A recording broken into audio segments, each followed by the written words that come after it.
Hey everyone, Scott Hansen here from NFL Red Zone. I hope you're checking out 1 hour of 5-Yard Rush, one of the best podcasts on NFL football in the UK.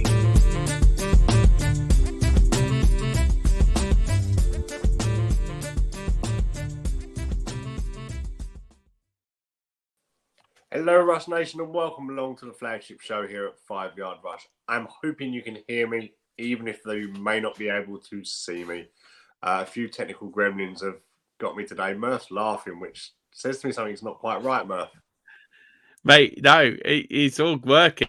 I just think you've had like a dodgy haircut or something, haven't you? I haven't got any hair to cut, as most people know. So, yeah, that won't be the case. Yeah, I don't know what is happening here, but yeah, we've had 20 minutes, half hour of technical gremlin.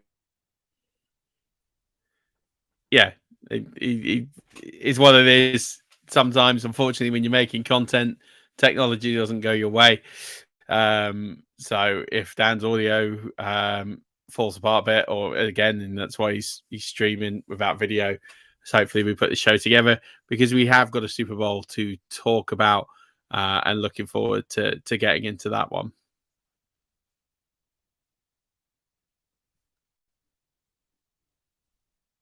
Dan?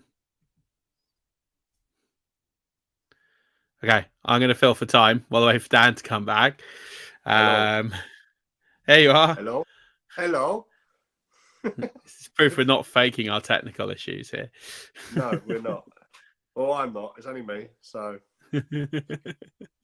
So I don't know what you heard, what you've took over. So I was just kind of saying that, you know, we're done and dusted for another season. Super Bowl climax, 2 number 1 seeds for the first time since 2017.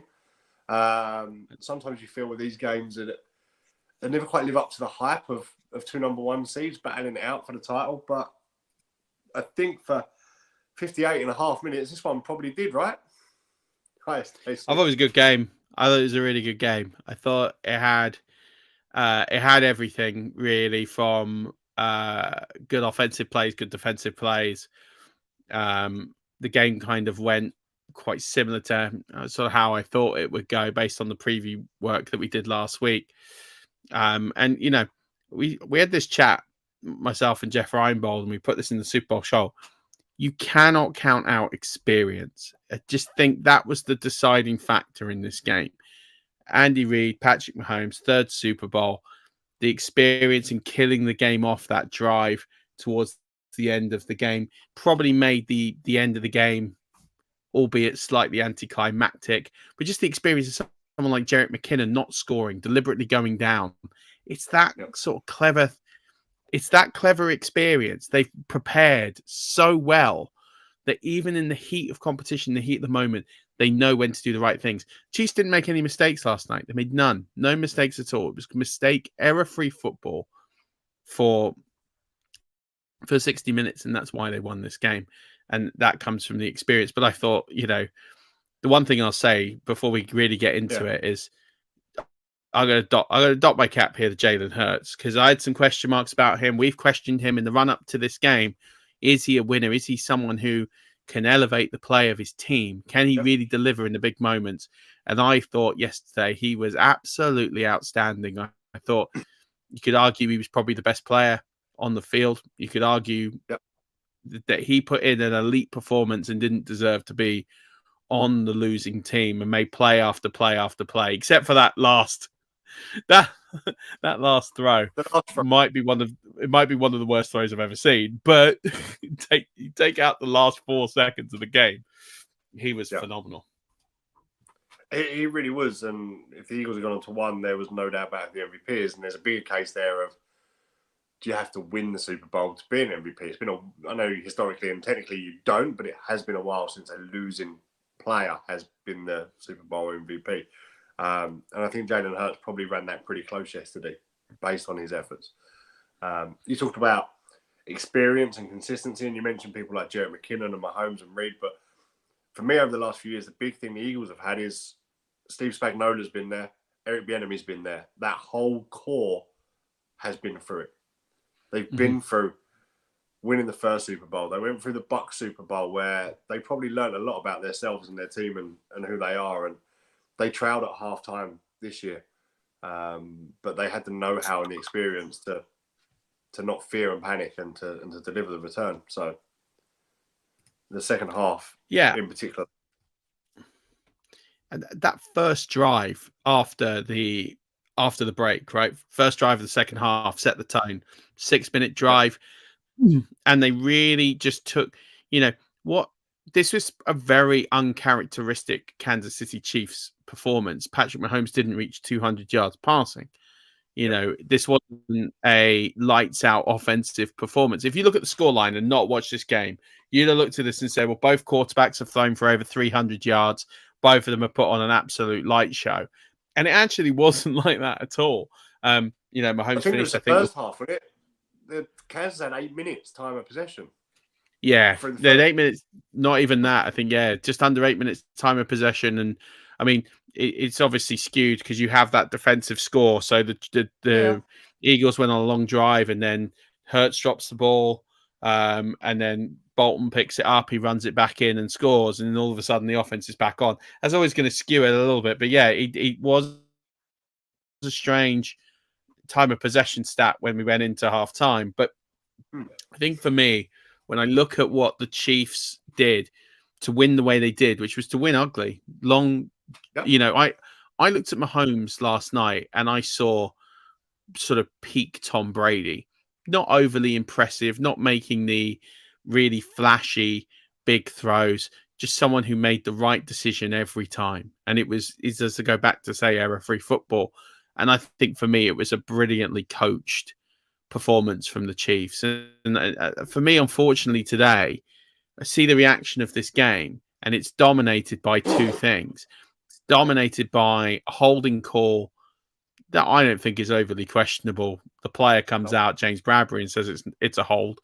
I don't know why people think that is an egregious call. Maybe people didn't want the Kansas City Chiefs to win and have decided that they're going to just hang their hat on that.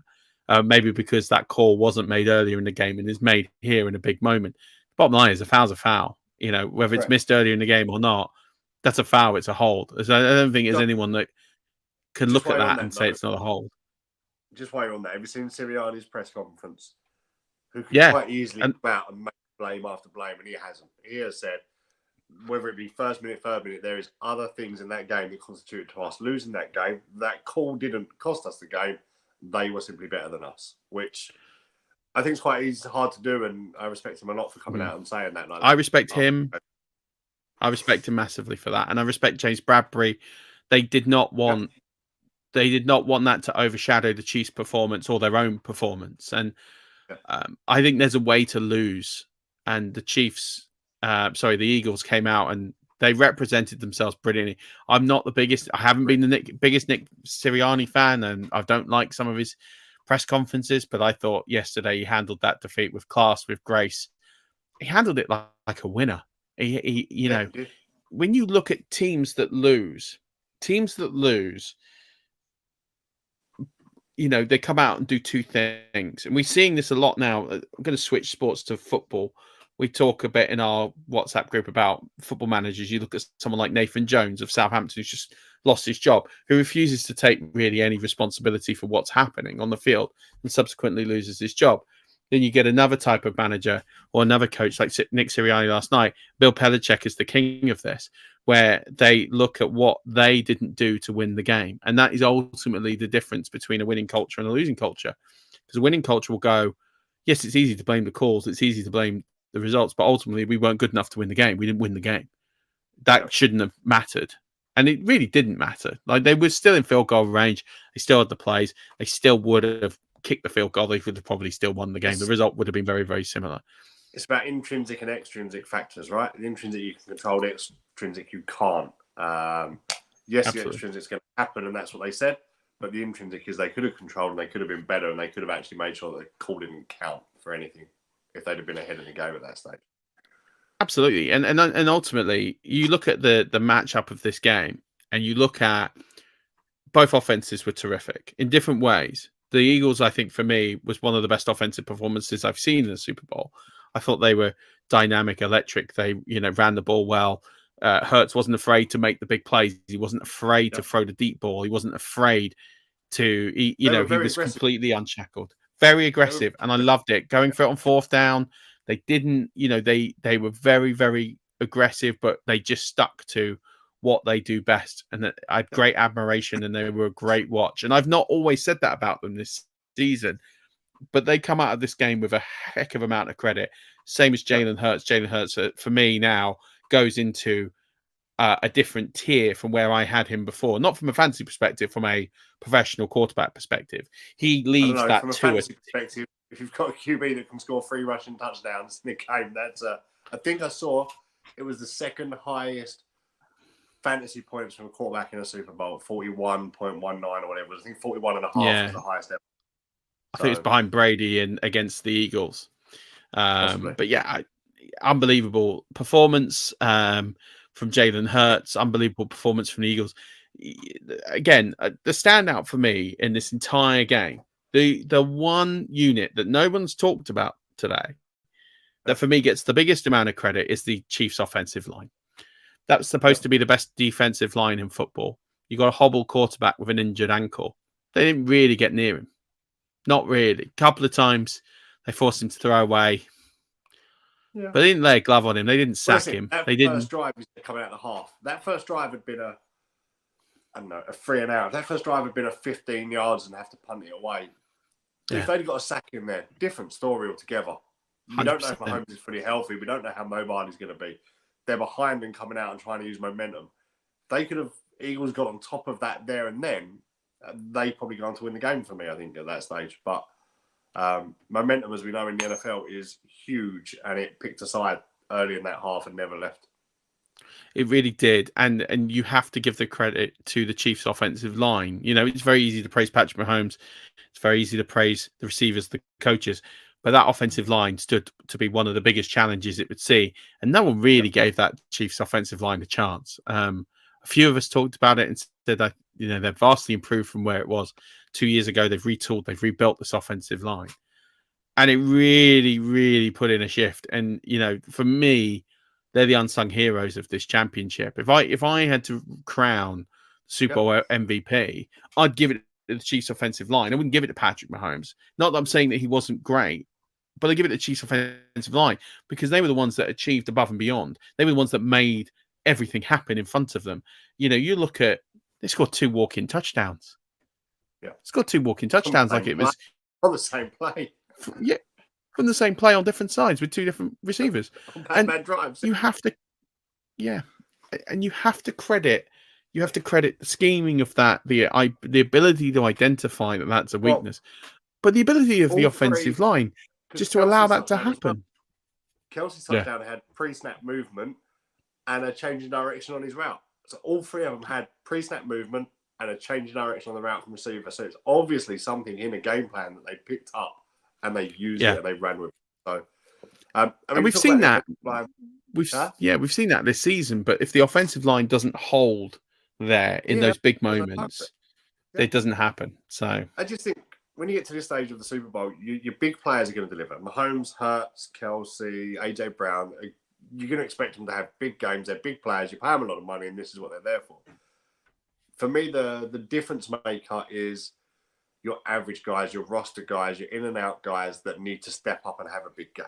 You mentioned the Chiefs offensive line did that. I think Kadarius Toney in the second half of that game did that. And I think somebody else I think could probably have come close to being an MVP for him was Nick Bolton.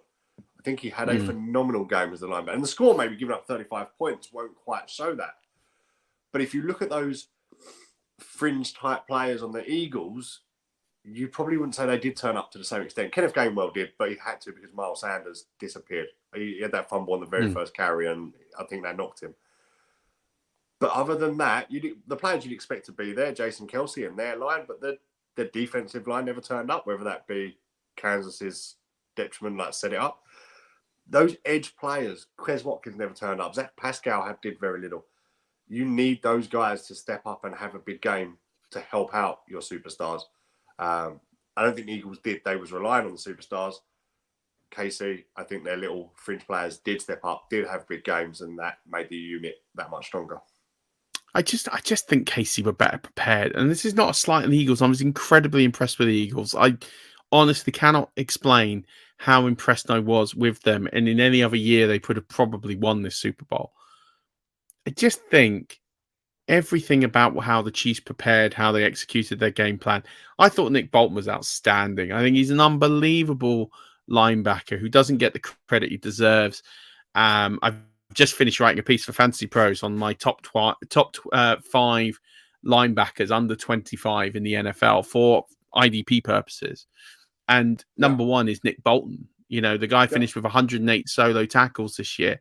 He was absolutely, truly outstanding. And he just has this ability to, and the other thing that's impressive about Nick Bolton is his technique when he tackles, because it's not just the fact that he makes the tackles, is he very rarely misses a tackle. He's missing 3.5% of his tackles. That's nothing. It's so low. And you look at, and he is the leader of that B, and he really stepped up.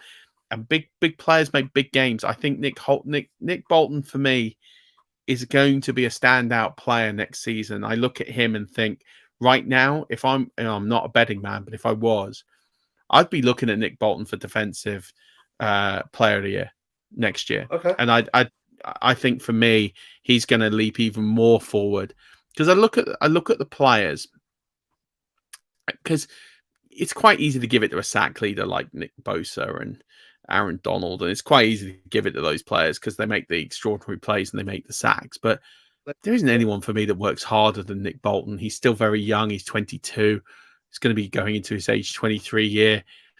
I think for me, he can really put up a case to be defensive player of the year. I mean, for me, it'd be between him, Parsons, and Bosa. There'd be the three I would look at for that award next year. But yeah, Nick Bolton was special, scored a great touchdown. For me, he's robbed of a second touchdown. I know the rules of the game, and I know officially that's not a catch because he doesn't move forward. He doesn't progress the football. I get it. Yep. I get it. But that ball is stationary. Like, it's glued to him. This is where I have some problems with the catch rule. Nick Bolton scores that second touchdown. Does he get MVP? 100%. Yeah, I'd probably say so. No doubt in my mind. No doubt in my mind he gets MVP if that score counts. And I mean, he doesn't make the tackle, but he picks up the ball with the awareness, and he's always in and around the danger area. Scoop and score is not easy anyway. No. But I thought, you look at, it's amazing. You look at the analysis of games and you think, who won the phases of the game? You could argue that the Eagles were the better offensive team. I don't think anyone would dispute that. The Eagles were better. The Chiefs were better on defense, which absolutely nobody expected. Nobody expected that at all. No. And then you had the Chiefs bettered the Eagles on special teams, which again, when you're looking at, except for the missed field goal, I mean, that's unfortunate, but whatever. Didn't cost them in the end. But when you look at the fact that Jeff Reinbold, when he did the preview, said that, they were ranked the 32nd best or the worst special teams unit in the country. And they put in a performance that betters, with the kickoff return and everything they did. Big plays, big moments, experience came down to it. Congratulations to the Eagles. I wish people would stop crying about the James Bradbury hold now, because it's not a conspiracy theory. The refs didn't want Mahomes to win. I thought it was a pretty well officiated game. They let some stuff go. They tried to keep the flow of the game going. I mean, it's what you want when you're watching a football game. And yes, okay, the last call, it is a hold, whether you like it or not. Whether you think it's soft, I don't care. It's a hold. And let's all stop. Let's all stop. And it's not, the thing is, it's not even Eagles fans complaining about it. It's literally like, I don't know what it is. Just fans who don't like KC. I don't know what it is. If the game had been 12 points apart, I don't think they would have minded. It was the fact that it had been, for me, other than maybe the Bucs winning it in recent years, one of the most entertaining Super Bowls to watch. It had a bit of everything in terms of end-to-end comeback. It was tense. Okay, there wasn't a lot of defense in it, but it had everything else. And it was set up for this minute 10, minute 20 drive by Hurts. We talk on here about RQB's winners, and it was about to put Jalen Hurts, a guy that had carried his team for 58 minutes, the chance to do it for a minute and a half more and win them the Super Bowl. And I feel we as fans were, and inverted commas, and you can't see me, but I'm doing the finger quotations, robbed of that. We wasn't robbed of it. James Bradbury, if anybody, robbed us of it by a holding. But that's why I think there is this grievance today, because that's not the grievance towards the hold, it's the grievance towards what we missed out on as a result of the hold. Yeah. And I can see that. But I think at the same token, I think when you look at the Eagles defense, they didn't make a stop They didn't have in a the sack. second half. Didn't have a sack. Didn't make a stop in the second half. The Chiefs injured. Chiefs. I mean, yeah, exactly. And he even got in that final drive. He got a 20-odd yard run. He did on one leg. Like you have to look at this and go, when you're sitting there and breaking down the game, the Eagles D was not good enough in this game, which was the biggest shock of all. I think from if you told me which unit is going to dominate the game, I would have said the Eagles D. It's just, were they going to make enough plays to win it, i.e. turn the ball over? And they didn't. And they didn't stop the Chiefs on the final drive of the half. They didn't stop the Chiefs in the second half at all. You just don't win Super Bowls like that. The Chiefs made that. They made playing that Eagles defense look, I don't want to say ordinary, because that's probably a bit harsh, but they made it not that hard. Two walk-in touchdowns, you can't be giving them up. You give it away once, you can't give away the same play twice. Like you can't do that. Jonathan Gannon is going to go and interview for a head coaching job on the back of that performance. And I know it's one game, and I get it, but your last body of work is that game, and you're going to go and tell people why they should give you a head coaching gig. I'd look at that game and think, no, not for me. Not a chance. Not a chance. And it's not a disgrace to Jonathan Gannon. He's a good coach, but he got it wrong. He got the game wrong, and he didn't make adjustments. The Chiefs came out at halftime. They made adjustments. They shortened the field. They opened up the channels. They opened up the lanes. They used different players, as you said. They got Tony into the game. They got Sky Moore into the game. They got Juju Smith-Schuster into the game. They went down different avenues. Pacheco led, and they went off, carried the ball really well. I thought Pacheco was outstanding in this game. I thought he really showed a lot of promise. Ran it hard. I thought McKinnon was so unselfish. That lead block for the touchdown, the awareness to down the ball at the one. That's a great 1-2 combo. It really is. You look at how they ran the ball, and when you lose a player like Tyreek Hill, the ability to run the football like they have, and they've only got better running the football. They didn't miss Clyde Edwards-Helaire at all. It was a nothing. Former first-round pick. See ya. Off you go. Not needed. Just not needed. And I think credit to the Chiefs. I thought they were brilliant. But again, I think credit to Nick Sirianni. I've not given him enough credit this year. I've not given Jalen Hurts anywhere near enough credit. I thought those two were terrific. I thought Shane Steichen, who's about to be named as the Indianapolis Colts head coach, he's going to bring something interesting, that aggressiveness. I think the Colts need that. Can't fault the offensive coordinator in that game. He scored 35 points. You think that's probably good enough to win most games. So, I think unbelievable performance from most, but that Eagles D, that was the difference in this game. They make one play, one stop, as you say, one sack, change momentum. They win this game. But it wasn't to be. But the one thing I'll say is they're probably favourites to go back on the NFC side. I mean, you look at... Yeah, on the NFC side, they are. I think Chiefs, Bills, Eagles in that order from what I saw earlier.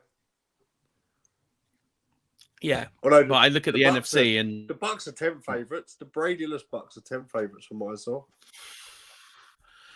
Yeah, I think only because of the division. You look at the division, I think even if you look at... I've got the odds here. Chiefs, Bills, Bengals, Eagles, followed by the Niners. They're tied with the Niners, which I think is probably a fair shout. And that 5 are pretty clear of the field. Yeah.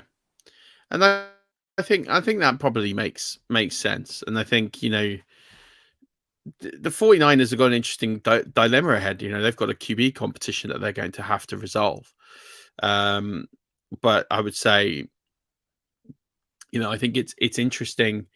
That NFC side, hopefully we see some improvements in rosters this off season, because there's not many challenges right now to the Eagles, and the Eagles are going to lose a few. You know, they are going to lose a few, and they're going to lose at least one.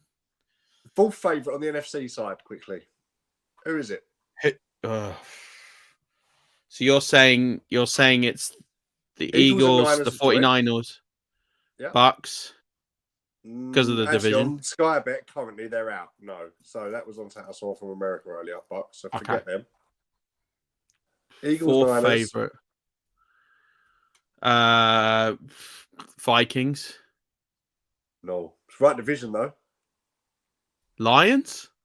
Correct. The Lions are a shorter odd than the Packers currently. I get that. I get there are shorter odds than the Packers, because you can't bet on the Packers until you know what's going on at the QB situation. Correct. Although I can't see Rodgers isn't going to retire the same year as Brady, and he can't move because no one's getting his contract. No one's going to trade for his contract.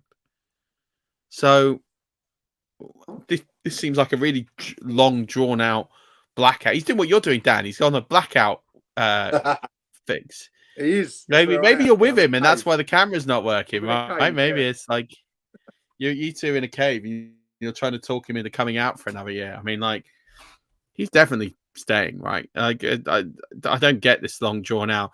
Let's wait a month for Aaron Rodgers to decide he's coming back for 2023. Of course, he's coming back. Like, feels like the fourth year in a row we've had to do that now, doesn't it? It's so boring. He's not walking away from the money, and he's not walking out in the same retirement class as Tom Brady. It's not happening. Like, and no one's going to trade for him unless they're absolutely flush with cap because of how bad his contract is. So he might go next year and still be the second QB to Matt Ryan in that Hall of Fame class. Got the same amount of credentials in terms of Super Bowls, right? Yeah. I think Matt Ryan's ahead of him in passing yards. Yeah, exactly. Matt Ryan has more passing yards than Aaron Rodgers. If we went on that, there you go. But hey, listen, we have to congratulate former Buccaneers, Ronald Jones, Rojo and Justin Watson on collecting their second.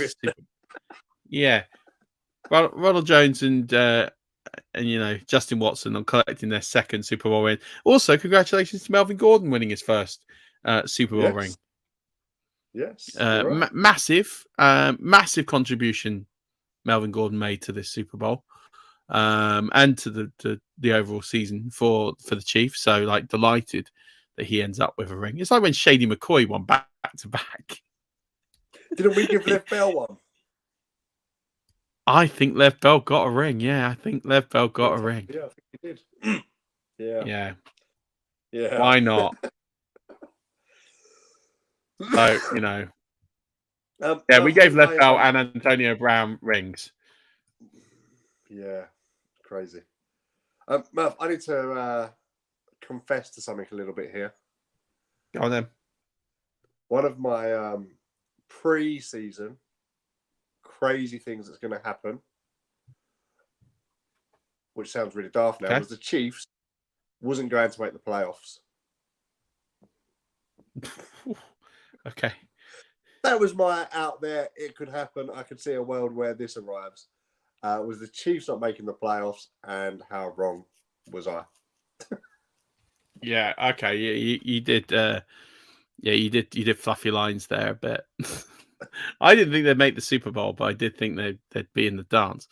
We didn't give Lev Bell a ring. We actually denied the Buccaneers actually denied Lev Bell a ring. He was on the Chiefs in 2020. We signed in the following season. But yeah, no, listen, we all make mistakes. Well done for owning up. I mean, I made plenty over the season. I can't even remember them. There were so many. So if I was to go through. If I'm going to celebrate DJ Shark a few weeks ago, I need to own up to the Chiefs' poor performance here. See, Stacey's got the same idea as me. Are you hanging out with Aaron Rodgers? You must be. Like, fair enough. Like, just tell him to hurry up. I'm bored of this blackout business already. marvelous fungus. Is that on Aaron Rodgers' foot? Who knows, foot man? fungus. Who knows? Is that why he was so bad this year? The foot fungus No, he can get rid of. It's just bad. It just chokes a lot, doesn't it? Let's face it. Yeah, well, it was a great season. I think I'm glad it ended with a good Super Bowl because I feel like the season was a bit up and down. I think like you had some moments in between this season that really caused it to be a bit controversial and difficult. I mean, we had the Damar Hamlin incident, which obviously was painful to watch and painful to see and experience. But we had some moments that let's be honest, the NFC was poor most of the season. And that made it difficult to watch at times. But I think what we've learned from this year is that we're going to probably see more trades, maybe more trades around the draft. I think we're going to see teams really get good. Yeah, go on then. Because we have seen off-season last year and even into the season this year, we saw a lot of big names change rosters. Wide receiver last year, Devontae Adams, Tyreek Hill, can't think, but we've seen some big positional players swap rosters. Do you think, and it's probably been a couple of years now, running backs are free agency this year looks like an open minefield. Almost everybody in the NFL's on free agency if you're a running back this year. Do you think this go get your guy, let's go find a winning roster mentality is going to keep coming? Or do you actually think teams now are going, okay, we've got foundations, let's settle down, let's draft well, let's build? So I think it will go that way. I actually think we'll see a decline in crazy, and I'm doing the inverted commas again, crazy transactional trades and stuff. I think we'll see a decline in it. But what's your thoughts? I think you could see. I think it's going to come down to the money, right? So we know right now. So here are some of the names to watch out for in this season. Got players like Justin Jefferson, who potentially is a 2024 free agent. Now they obviously, some of these players have 5th-year options. And could therefore, but these are players that are going to want an extension and get off their rookie deal as soon as possible. Jerry Jeudy, CeeDee Lamb, they're kind of the big three. T. Higgins is already noise about how much money he wants. Michael Pittman. Calvin Ridley is going to be a free agent in 2024. Now, obviously, he comes back. He's in Jacksonville, weirdly. Yeah. You've got, there's quite a few players here. Gabe Davis. I know he's not quite as big a name. Darnell Mooney. These are players who are going to be free agents in 2024. If I go to running backs here, probably less of a reason to trade for some of these players. Austin Eckler will be a bit old by then, so I'm not that thinking that's going to be a big worry. But Jonathan Taylor, maybe. If you're sitting there as the Colts and you're thinking, well, we could ship Jonathan Taylor now and get a big premium, that'd be tempting. Because for me, the Colts need a big rebuild. I don't think they're running back draft this year. You've got a new QB needed in there of some form. It would cover both of those costs. Yeah, defense I think sound. So I think there's a few players here that you could look at, say someone like Jonathan Taylor, and think that's a player who could go. I'm not saying you will, but you sit there and you work out the logic. I think there'll be some trades this year with some big players. The bottom line is people at the end of their rookie deals want to get paid. The wide receiver position now is paying out like a cash machine, which it hasn't previously. And I think you are going to see teams be aggressive in free agency. Cap's gone up. There's plenty of cap room for a lot of teams, but also you've got teams in severe cap hell and need to shift players. So you can expect some players to come off rosters and get some assets in. I think you're going to have some teams. I look at the NFC and think there's quite a few teams in the NFC that are ripe for the picking from AFC teams where they could offer decent packages and go get their guys. It's really all started with the with the Rams. The Rams put this model in place of go and get your guy. Don't worry about the first round draft pick because you're not going to hit as frequently as you are a ready-made player. They did that. They built a Super Bowl roster doing it, and they won a Super Bowl. The Eagles traded away their pick, but they still got picks. They were smart. They still got picks, but they traded picks. Got AJ Brown. He definitely was a piece that put them much closer to the top of the summit. I think for me, it's a combination of the teams that feel they can win will go out and push and make a big play, and then the teams that are in a position where actually they've got an asset that has got a couple of years left in their prime, they're probably quite happy to get rid. So I look at someone like Jonathan Taylor and think, if I'm the Colts GM right now, I'm fielding offers. I'm not selling him cheap, but I'm fielding offers. If there's a decent offer out there for Jonathan Taylor, similar to what Christian McCaffrey went for, maybe even better, I think you've got to be tempted by that. Because I don't think Jonathan Taylor gets you into the playoffs in 2023. And he's a free agent in 2024. So you think about it and you think, okay, so what are you going to do? Like, you haven't got a 5th-year option on him. So you're going to have to sign him to a deal. Or what? I would think about getting, if you get a decent return of players and picks, I'd be thinking about that deal. Because I think it helps. The Carolina weren't afraid to do it because they know they're not competing over the next 2-3 years. So why have the cap drain? Yeah. I'd be looking at these sorts of contract situations and looking at players like that, as well as also these rookies, if they don't get paid, like T. Higgins, like Justin. I imagine Justin Jefferson's going to get paid, but let's say they can't. I think you're looking at those situations and thinking, okay, we need to make some moves. But I think you'll see in other positions as well. So I think you'll see a very aggressive offseason. March is going to be very, very interesting.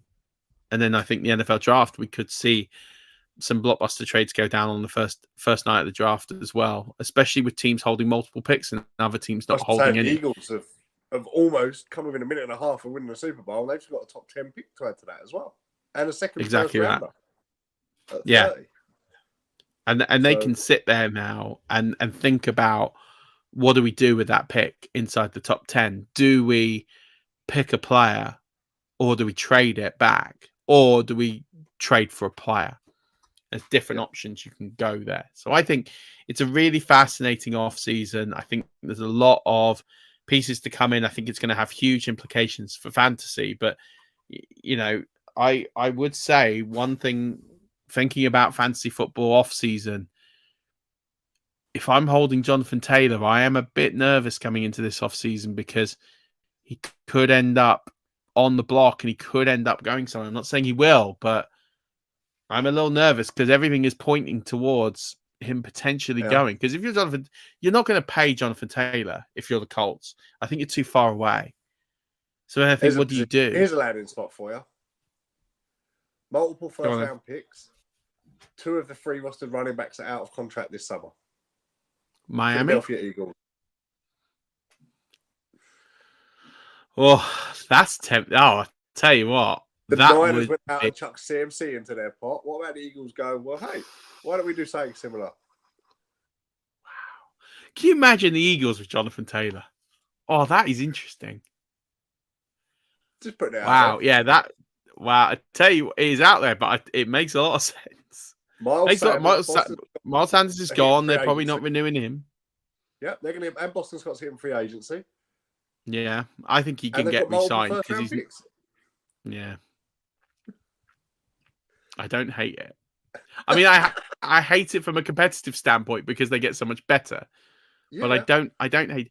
I don't know how I feel how that works for fantasy football. I feel like if that move was to happen, Jonathan Taylor's narrowed down for me. Because Hurts is going to take away a number of.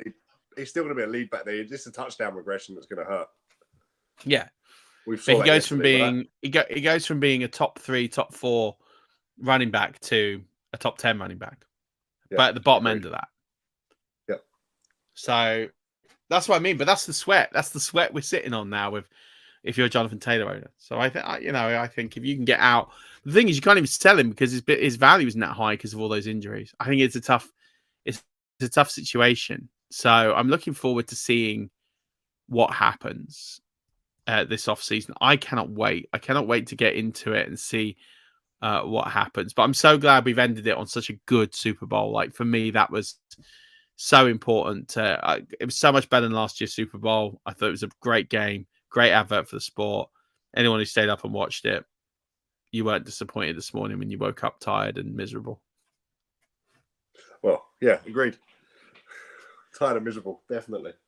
But and a little hungover too. But hey, it's all good fun.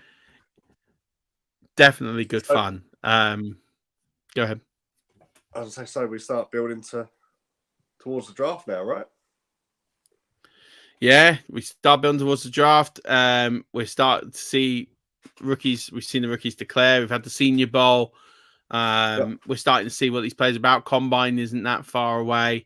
It's going to be interesting to see this year, as you say. It's a decent running back class. It's a decent wide receiver class.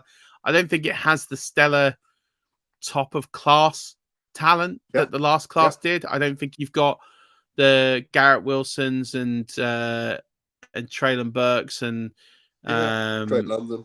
and Chris Olave's. I don't think you've got that elite level of Jameson Williams.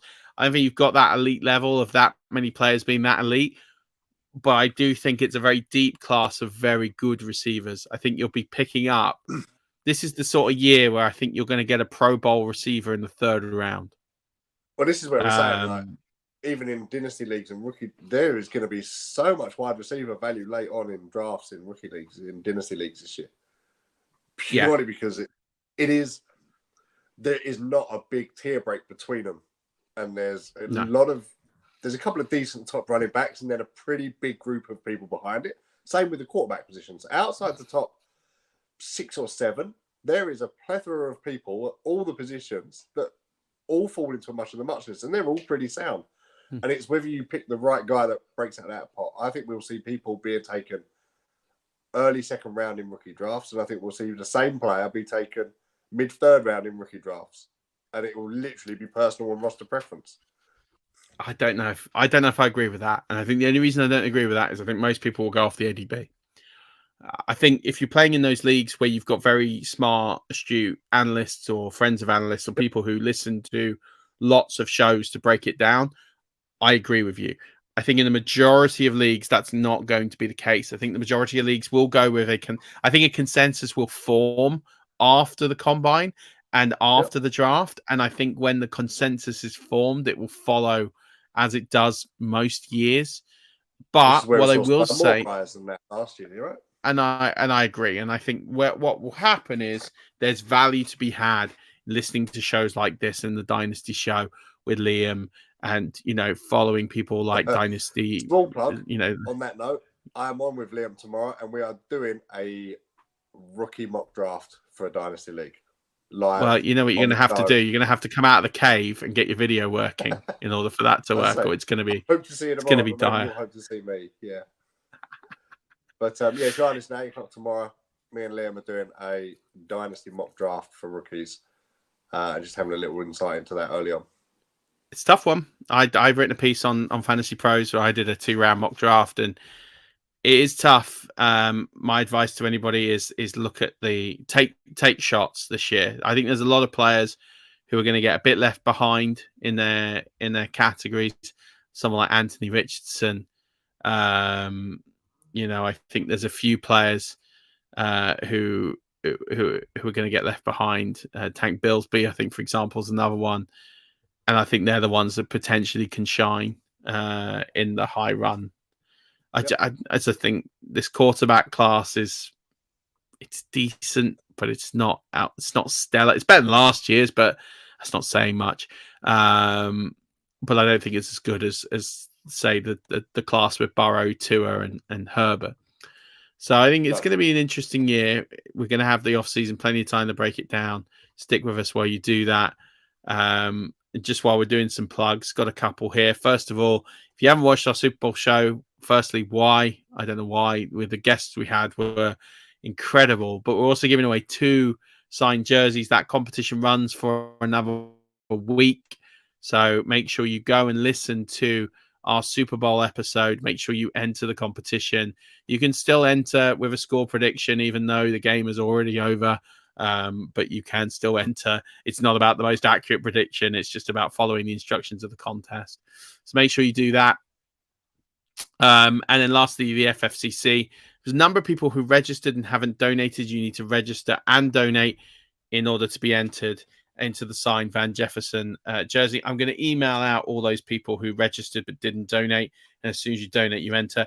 If you haven't seen the video I put out on Twitter a few weeks ago, either try and find it or get in contact with me. But ultimately, if you register and donate for FFCC 2023 by March 1st, you can be entered to win a Van Jefferson signed jersey. So looking forward to giving out that to somebody and filling up. And we potentially will do more people in the FFCC this year than ever before. That depends on interest, but hopefully that will happen. So sign up to FFCC, watch the Super Bowl show, enter those competitions. We're giving away 3 signed jerseys over the next couple of weeks. So make sure you go in. 3 signed jerseys. It's quite a lot. So make sure you go and enter those contests. Make sure you follow the Dynasty show as well and watch tomorrow's mock draft with maybe a faceless Dan, maybe a real face Dan. You have to tune in and find out and see if it's working there. Up, so it won't matter whether you can see me or not, right? We'll share screen instead. Unless you're in charge of the draft board, then you're really in trouble. No, I'm with Liam, so Liam will most definitely be in control. Yeah. So I'm okay with that. I'll just pick my guys. So on plugs, Murf, do you mind if I just drop a note to people to follow, if you don't already, at _UKFFC? UK Fantasy Football Collective. It's in July, day out, lots going on, but we have a bit of breaking news hoping to come out this week, which has took a fair bit of effort to get done, but it is something that has never been done here on UK shores before. So keep your eyes peeled at watching the Jets win. Yeah. At _UKFFC, fantasy people, and you'll see what that is this week. But it's big, I think. I like it. Oh, I'm excited. I don't even know what it is, so I'm excited. I'm looking forward to hearing what that is because I have no idea. But if you want to listen to my dulcet tones, I will have a seg at the UKFFC. So I'm looking forward to that. And I'll be there. And I'm looking forward to meeting some friends there. And hopefully I'll show off a different Murf at the UKFFC. Good for you. Anything else you want to say, Murf? Feels like a long way away to August now. It does, but you know what? It's going to fly by, mate. Before we know it, it's going to literally be over at the rate of knots. So, no. Rookie OTEs is end of May sometime, isn't it? Early July? Yeah, it's going to be long way off. Rookie OTAs are they're going to be like mid-May, aren't they? Yeah, that's what I thought. Rookie minicamp 13th to 15th of May. OTAs are May 24th to 26th, June 1st to 3rd, and then June 6th to 9th. So we've got some little pieces to fill the void while we wait, as always. Don't worry. There's going to be some great guests coming on. I've spoken to several, got a load lined up, ready to break down. We're going to do all the learnings of 2022, and we're going to do a load of prep for 2023. You're going to be the best prepared you ever have been. So stay tuned to the Flagship show. Just because there's not a lot going on, there will just be more opportunity to learn and get it right. Cannot wait. Awesome. Anything else? Then we're going to keep this one No, short and I sweet. think keep it short and sweet. Just thank you to everybody who tuned in this off season. Thank you so much for the messages, the support, the kindness, the reading of the articles, the tweets, the retweets, engagement. Join the Patreon. I'm dropping my 2022 review series by position. Lots of cool stuff on there. Plus, you get a copy of the book when it comes out. It's going to be a book this year at some point. I'm going to get down to actually writing it. I'm still in the research phase. But yeah, just stay tuned. Dan's not here next week. Dan is going on a well-deserved hiatus for a few days. But you know, I'll have somebody here with me. We're gonna have a lot of fun. And looking forward to seeing how we do. So stay tuned with us. The off season is just getting started, but there's so much to do in the prep for 2023. We're gonna do loads of best balls as well, loads of stuff to get you ready. So yeah, looking forward to it. And as always, don't forget, keep rushing.